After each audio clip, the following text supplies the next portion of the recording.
So there's been a couple of clips of a guy by the name of Dr. Umar Johnson. Some of you probably recognize the name. I've actually shown some of his clips in the past as well. So you'll probably recognize his face if you don't recognize the name when I play the video clip. But he's got a couple of videos that have been making their rounds recently. And I want to talk about it because I don't always agree with this guy. And I don't agree with everything he says in these video clips.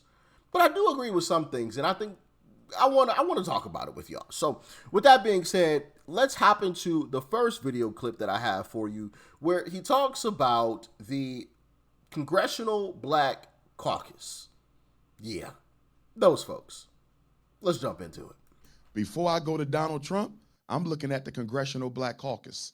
I'm looking at these 59 Negroes down in Washington, D.C., U.S. reps and 3 senators. Most of y'all been there over a quarter of a century, and y'all haven't delivered any serious tangibles to the black community at all. Why do we have a Congressional Black Caucus who's supposed to be fighting for us and delivered us nothing? Forget Trump. You delivered us nothing under Joe Biden. You delivered us nothing under Barack Obama. You delivered us nothing under Bill Clinton. You delivered us nothing under Jimmy Carter.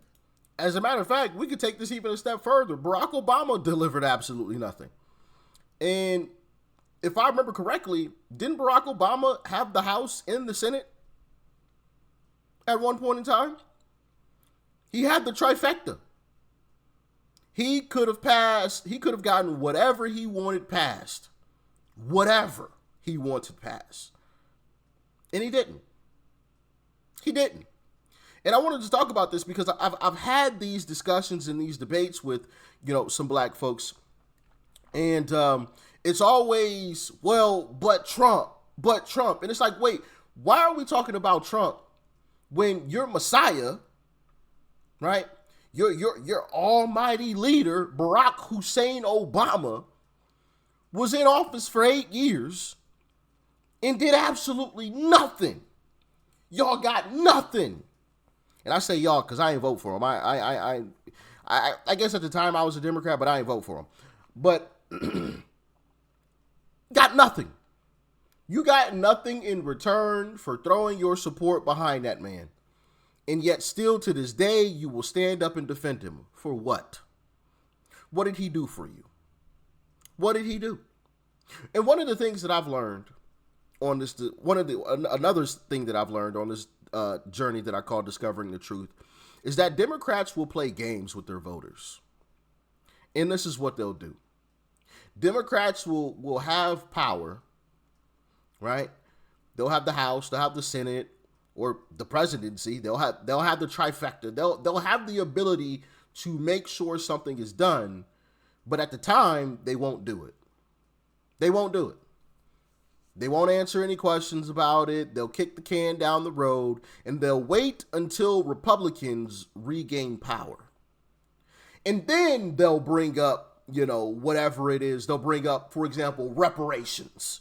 Right? They'll bring up reparations. When Republicans have taken back control, that is when they'll try to pass some legislation for reparations. And then when Republicans say, hell no, then they point to Republicans and say, look, see, those Republicans are mean, nasty, and racist people. And it's like, wait a minute.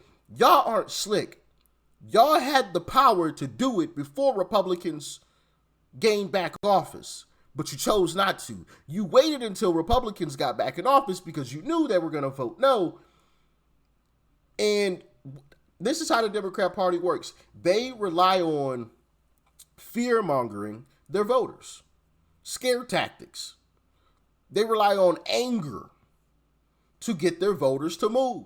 So they'll do stuff like that. I've watched it before. I'm sure some of you that have been blessed enough to be on this earth longer than I have seen the same thing happen. Right? Let's keep it rolling. So before I talk about Trump, let's look at when we had a Democrat in there and we still got nothing. When you look at it, for me, and I was a political science major in undergrad, I don't see a big gap between what the Democrats do for blacks and what the Republicans do for blacks. I see a big gap in the propaganda from the Democratic Party plantation slaves who get paid to sell the Democratic policy to black America. But at the end of the day, which party has a solution for mass incarceration? Bingo. There is these Democrats, boy, I tell you, man. Boy, I tell you. And you know what's even funnier? When Trump was trying to get that slush fund passed for the January 6ers, you guys remember that? But then also there was something else that has happened that Trump got done. I can't remember. But anyway, you know, Democrats will be like, you know, black people that I'm debating with will be like, man, Trump, he take care of, you know, he tried to get the J6ers and he's always doing this and doing that. He's so corrupt and blah, blah, blah, blah, blah. And it's like, hold on, time out. Let's run with that narrative. Let's say Trump is corrupt and he's getting money for all his friends. Why hasn't the Democrat Party done that for y'all? Clearly, you see it can be done, right?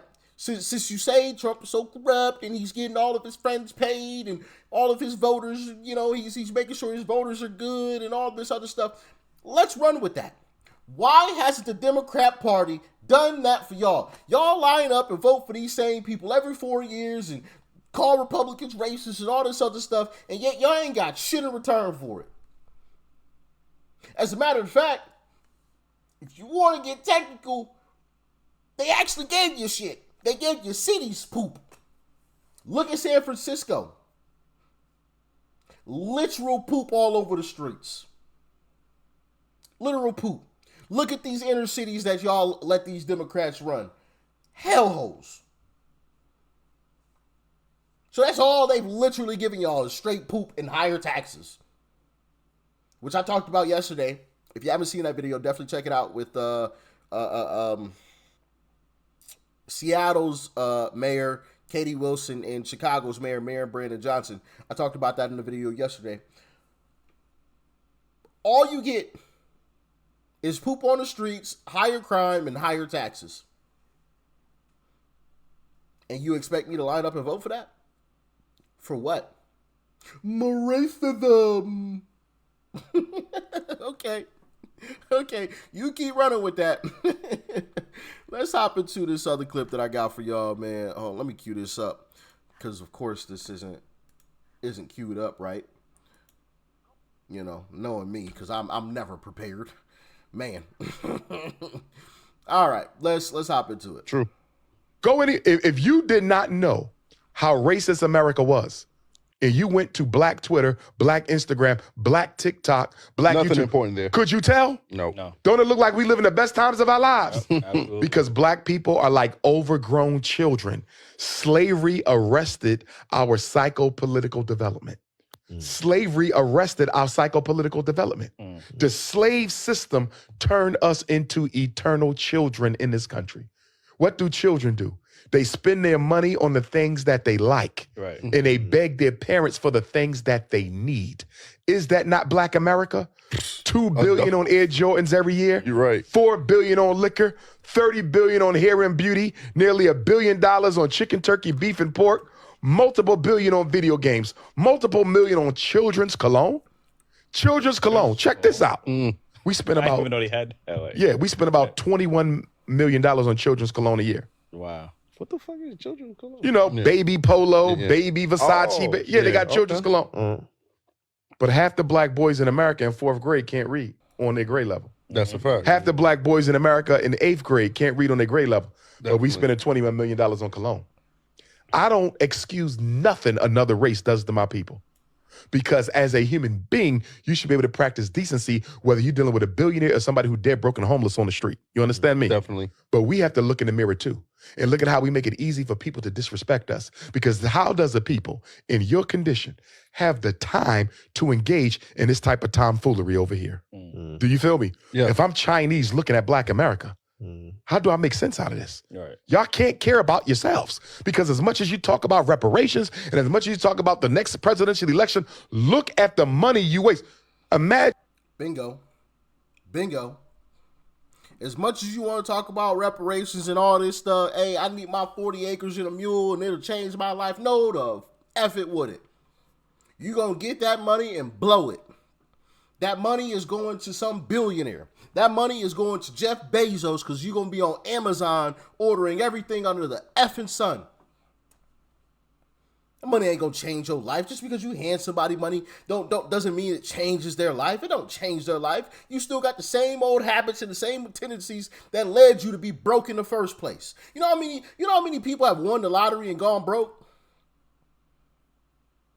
It sounds crazy, but it's the truth. You know how many NFL players make it to the NFL, got millions of dollars, and after their career, 3 years later, they broke? They made a whole documentary on it. Lots of players, millionaires, multi-millionaires, 3 years after their career is over, they're broke. Millions of dollars. Gone into the wind. So it's annoying. And it's frustrating to hear some of these folks, man, my life would have changed if I get these reparations. No, it wouldn't. You broke for a reason. You broke for a reason. You don't know how to manage money. You wouldn't know what to do with the money if you wouldn't know what to do with $1 million if it slapped you in the face. First thing, I know what they would do. I've seen it. Some of my own family members. Hey, you get that, you get your tax return check, right? Instead of saving it or investing it so it can multiply, nope. That check is gone. Blown. Hey, we're going on vacation, baby. Yeah. Going on vacation. You was just broke a few weeks ago. So now you about to put yourself back in the same situation? Because you want to go stunt? Bro, I will never forget the day. Quick story. I will never forget the day. I'm driving and I see a brand new Maserati.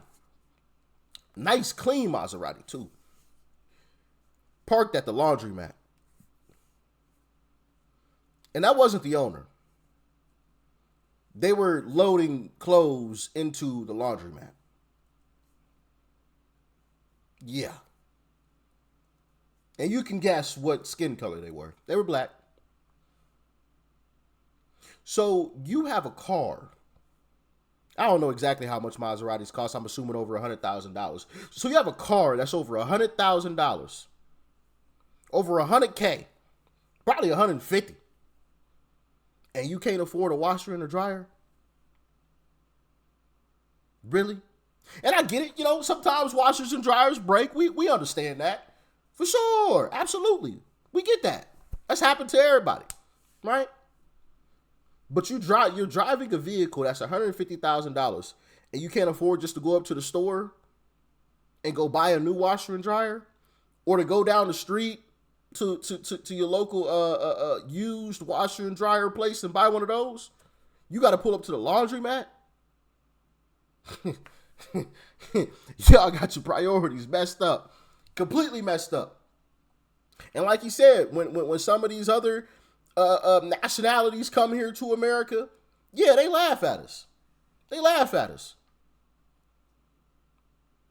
Why is it that the Chinese folks got the hair business and all these types of businesses, and this nationality got the gas station, and this nationality got the liquor store, and these folks, you know, all these different nationalities got those types of stores in the hood, and not a single black person owned those things.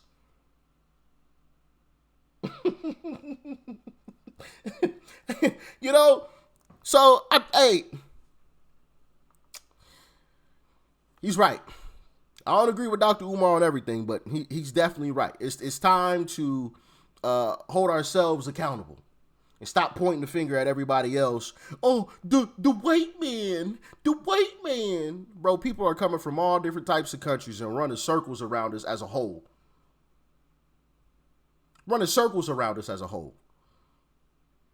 Imagine a Korean walk into a black community meeting on reparations. A Korean. And stand up and say, can I ask y'all a question? Why y'all in here arguing over reparations when y'all done turned my people into $1 trillion nation? I make $30 billion off y'all people a year. $30 billion a year. How much have we give the Koreans over the past 30 years? What's 30 billion times 30 years? And you talking about reparations? You see that? But black people are in denial about our self-hate. I tell black women all the time, if you would just stop hating the way God made you, you can take your $30 billion a year and build an independent school for every black girl out here. You could stop child sex trafficking. Black women could wipe out child sex trafficking for black girls by taking some of that $30 billion on here. But guess what? How I look is way more important than the condition of my people. Black men, same thing. We could take the $4 billion on liquor, the $2 billion on Air Jordans, the multiple billion we spend on vacations, all the money we spend on these damn non-black women. We could take that money and build black schools for black boys all over the clubs. But I want to know, we can't, I mean, I don't want to say we can't change that, but that's we're surrounded by it. True. Excuses. It ain't gonna change, bro. It ain't gonna change, man. It is not going to change as a whole, right? There are some of us who realize that those ways is just silly and stupid. You can't do that nonsense, right? It's okay to enjoy yourself from time to time. I ain't trying to be the fun police, right? But if you're living paycheck to paycheck and the first thing you want to do with your tax return is go blow it, it's a problem. It's a problem. You need to be stacking that money. Saving it at least bare minimum. That's the bare minimum. I wouldn't even suggest saving it, right? Because we all know you get pennies on the dollar just for saving your money. But that's better than just blowing it. And buying the latest big screen TV or the latest pair of shoes. It's crazy. Absolutely crazy. The last time I bought a pair of shoes was probably, I don't know, 3 years ago. Yeah, I feel like it had to be like 3 years ago. And before that, it was like probably longer than that. And the only reason why I bought those shoes, I wish I had them in here. The only reason why I bought those shoes is because the shoes that I was wearing most of the time, like the bottom, the grip was like smooth in certain spots. It's a little embarrassing, but I don't care. So like, I was like, okay, all right, I've worn out the grip on the bottom of these joints. Let me go ahead and I'm gonna buy a few pairs of shoes, you know, because it's just like, bro, it's a waste. Like, who do I need to impress? First off, who do I need to impress? Second off, why am I trying to flex by buying some expensive shoes that don't matter, you know? And if you want to flex and do all that, unless you Elon Musk, somebody else gonna flex on you. So what's the point? You know, unless you Elon Musk, Jeff Bezos, you got billions. Like, there's somebody else that's able to flex on you. So like, what are we doing? What are we doing? Not trying to be the fun police. I ain't saying enjoy your money, or don't enjoy your money, I should say. But yeah, just buying stuff just to buy it to keep up with the Joneses, it's just crazy, man. But the white man is keeping us down. It's keeping us down. It's crazy. But yeah, I just wanted to talk about that with y'all. I just found it quite interesting to actually hear somebody like him actually call it out. It's pretty wild. It's pretty wild. But get in the comments. Let me know your thoughts and your opinions. If you agree, if you disagree, why not? Let me know. Stay safe out there. Peace and love. I'm out.